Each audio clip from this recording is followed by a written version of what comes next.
Hey everyone, welcome to my channel. সাজুগুজু তো আমরা সব মেয়েরাই করতে পছন্দ করি। তার মধ্যে জুয়েলারি আমরা কম বেশি সবাই পরি।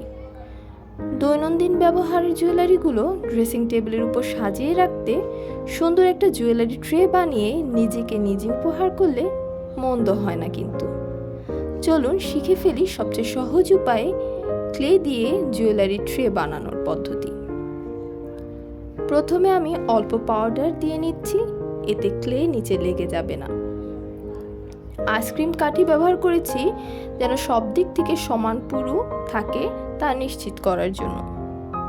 রিয়েল পাতা দিয়ে করলে পাতার ছাপটা খুব সুন্দর বসে, এতে ট্রেটা দেখতে আরো আকর্ষণীয় হয়, তাই আমি রিয়েল পাতা ব্যবহার করেছি। আপনারা কোনো পিন বা কাঠি দিয়ে পাতার শিরা মধ্যশিরাগুলো দিয়ে দিতে পারেন, তবে রিয়েল পাতা ব্যবহার করাই ভালো, এর ফলে ছাপটা খুব সুন্দর আসবে।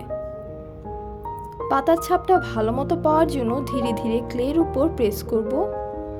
পাতার কিনারের ডিজাইনগুলো ভালো মতো পাওয়ার জন্য একটু একটু পানি দিয়ে প্রেস করতে হবে। এরপর ধীরে ধীরে পাতাটা উঠালাম।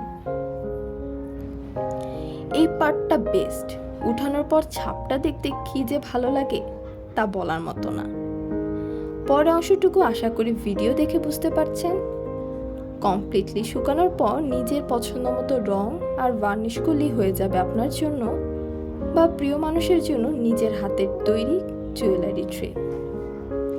এখানে আমি কালার হিসেবে পার্ল মেটালিক কালারের সবুজ শেডটা ইউজ করেছি আর গোল্ডেন, এই দুইটার কম্বিনেশন যে কি সুন্দর তা বলে বোঝাতে পারবো না।